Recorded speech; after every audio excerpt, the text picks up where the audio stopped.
अध्यक्ष महोदय, राम मंदिर तथा मर्यादा पुरुषोत्तम प्रभु श्री राम ये राजनीतिक या चुनाव प्रचार का मुद्दा नहीं है, बल्कि हमारे देश की ये गौरवशाली परंपरा रही है कि धर्म में राजनीति नहीं होनी चाहिए और राजनीति में धर्म नहीं आना चाहिए, क्योंकि विश्व का इतिहास इस बात का गवाह है कि धार्मिक कट्टरता राष्ट्र को नुकसान पहुंचाती है, वही धार्मिक उदारता एवं वैश्विकता राष्ट्र को मानवता के ऊंचाई पर पहुंचाती है। और मुझे गर्व है मेरे हिंदू होने पर कि मेरा हिंदू धर्म इसी उदारता, वैश्विकता और सहिष्णुता की वजह से विश्व में वंदनीय है। आणि मला अभिमान आहे मी मराठी असल्याचा, कारण मी त्या महाराष्ट्रातून येतो ज्या महाराष्ट्रात छत्रपती शिवाजी महाराजांनी 18 पगड जातीच्या लोकांना एकत्र करून रयतेचं राज्य, स्वराज्य निर्माण केलं।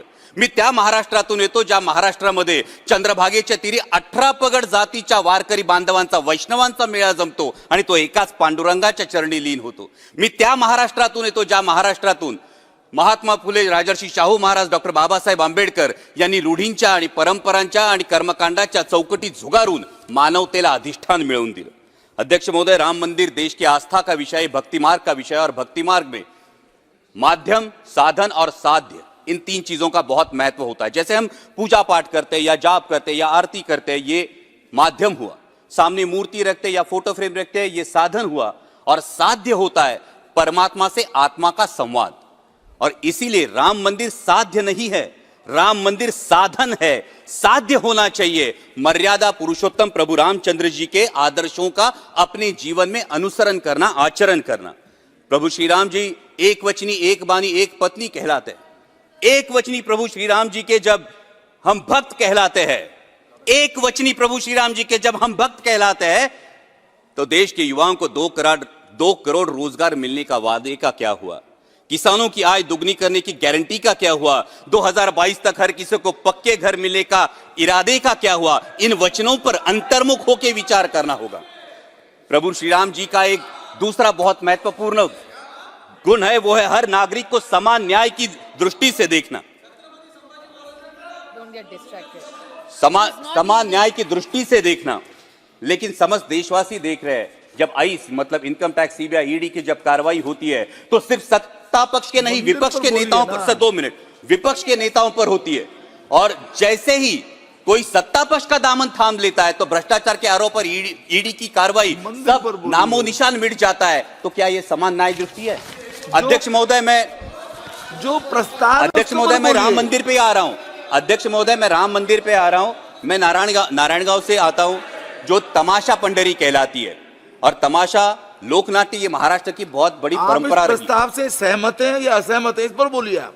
जी, मैं सहमत हूं, इसीलिए इसी पर तो आ रहा हूं। और तमाशा ये हमारी परंपरा है, इसमें वगनाट्य होता है और ये वगनाट्य व्यंगात्मक रूप से होता है। तो ये व्यंगात्मक रूप से लिखने वाले एक लेखक ने मुझे कहा कि वो कलयुग का रामायण लिख रहे हैं। तो मैंने पूछा कैसे, कलयुग में कैसे राम होगा? कलयुग में राम लल्ला आएंगे, लेकिन रामायण कैसे होगा? तो वो वगनाट्य लेखक ने मुझे कहा, देखो रामायण में कांचन वृक्ष का लालच दिखाकर रावण ने सीता का हरण किया था। कलयुग में ईडी, सीबीआई, इनकम टैक्स का डर दिखाकर चुनाव चिन्ह, पार्टी और नेताओं का हरण होता है। रामायण में सीता मैया अशोकवन में विलाप कर रही थी, आज लोकतंत्र कलयुग में विलाप कर रहा है। तो मैंने पूछा, सर सिर्फ 2 मिनट दीजिए। तो मैंने पूछा इस पे उपाय क्या है? क्योंकि रामायण में तो हनुमान जी ने समुद्र लांघकर सीता मैया को राम जी की अंगूठी दी और उनका ढाढ़स बांधा। उन्होंने बोला आज भी हो सकता है। मैंने पूछा कैसे? उन्होंने बोला उन्हीं हनुमान जी से प्रेरणा लेकर समस्त देशवासियों को झूठी गारंटी और झूठे प्रोपेगेंडा का समुद्र लांघकर मतदान की अंगूठी देनी होगी और लोकतंत्र का ढाढ़स बांधना होगा। और अंत में अध्यक्ष महोदय, आई एम कंक्लूडिंग, अंत में मेरी ही रची एक कविता की पंक्तियां सुनाकर मैं अपनी वाणी को विराम दूंगा। और इसी के साथ एक कलयुग के उदाहरण का मैं जिक्र करना चाहूंगा। अध्यक्ष महोदय, कलयुग में एक ऐसा उदाहरण है जिन्होंने यह आदर्श प्रस्तापित किया कि इंसान धर्म के लिए नहीं बल्कि धर्म इंसानों के लिए बना है, और वो आदर्श है छत्रपति शिवाजी महाराज। इसलिए मैं जय श्री राम जरूर कहता हूं, लेकिन उससे पहले जय शिवराय कहता हूं, कारण छत्रपती शिवाजी महाराजच होते ज्यांच्यामुळे अंगणातली तुळस, मंदिरातले देव, गोठ्यातली गाय आणि घरातली माय सुरक्षित राहिली। ज्यांनी राज्याभिषेकाच्या वेळी राजदंड स्वतःच्या हाती ठेवून धर्मसत्ता राजसत्तेच्या वर नाही तर तिच्या खांद्याला खांदा लावून लोकांच्या कल्याणासाठी राबवली गेली पाहिजे, हा आदर्श प्रस्थापित केला। उन्हीं छत्रपति शिवाजी महाराज के राज्याभिषेक की 350वीं वर्षगांठ हम मना रहे हैं और संयोगवश माननीय प्रधानमंत्री जी, शिव जयंती के अवसर पर मेरे चुनाव क्षेत्र का अभिमान किले शिवनेरी पर आ रहा है। मैं माननीय प्रधानमंत्री जी का तहे दिल से स्वागत करता हूं और साथ ही में बड़ी विनम्रता से उन्हें याद दिलाना चाहता हूं कि आपके करकमलों से रामलला की प्राण प्रतिष्ठा तो हो गई, राम मंदिर का निर्माण तो हो गया, लेकिन अरबी समुद्र में होने वाला छत्रपति शिवाजी महाराज का शिव स्मारक, जिसका जल पूजन आप ही के करकमलों से 24 दिसंबर 2016 में हुआ था, वो अभी भी निर्माण की प्रतीक्षा। सर सिर्फ 2 मिनट दीजिए, सिर्फ 2 मिनट। और इसी के साथ बराबर एक्सटेंड हो रहे हैं। सर उसी शिव स्मारक, एक स्पीकर हूं सर, और उसी शिव स्मारक के साथ मेरे चुनाव क्षेत्र शिवनेरी किले के परिसर में शिव संस्कार स्मारक बनाया जाए, जिससे देश के युवाओं को माता और मातृभूमि के लिए सर्वोच्च योगदान की प्रेरणा मिलती रहे। और अंत में मेरी कविता की पंक्तियां सुनाकर मैं अपनी वाणी को विराम दूंगा। मंदिर का निर्माण हुआ, रामलल्ला भी विराजमान हुए। मंदिर का निर्माण हुआ, रामलल्ला भी विराजमान हुए। अब जिम्मेदारी बनती है और सवाल भी उठता है, अब जिम्मेदारी बनती है और सवाल भी उठता है। रामलल्ला तो आ गए, अब राम राज्य कब आएगा?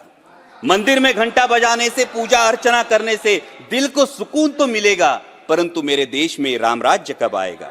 आस्था के विषय पर राजनीतिक रोटियां सेकने से चुनाव प्रचार का मुद्दा तो मिलेगा। आस्था के विषय पर राजनीतिक रोटियां सेकने से चुनाव प्रचार का मुद्दा तो मिलेगा, परंतु मेरे देश में राम राज्य कब आएगा? राम राज्य तो तब आएगा, राम राज्य तो तब आएगा जब धोबी की तरह आम देशवासी की शंका का समाधान होगा, जब आज की शबरी के बेरों का आदर और प्रेम पूर्वक स्वीकार होगा, जब किसान, मजदूर, महिला, हर नागरिक के साथ समान न्याय होगा, किसानों को मेहनत का सही दाम और मेरे हर युवा के हाथ को काम होगा। राम राज्य तो तब आएगा। सर सिर्फ 2 मिनट कंक्लूडिंग सर। राम राज्य तो तब आएगा, राम राज्य तो तब आएगा जब मंदिर पर लहराता भगवा तिरंगे का रंग प्रतीत होगा। दहलीज के बाहर कदम रखते ही राम, रहीम, रॉबर्ट हर कोई सिर्फ भारतीय कहलाएगा। जब प्रत्यंचा तानने, सर सिर्फ 2 minute sir, let me sir, last line. Ram राज्य तो तब आएगा जब एकाध। सभापति महोदय, मैं जी आपके प्रति आप बोले।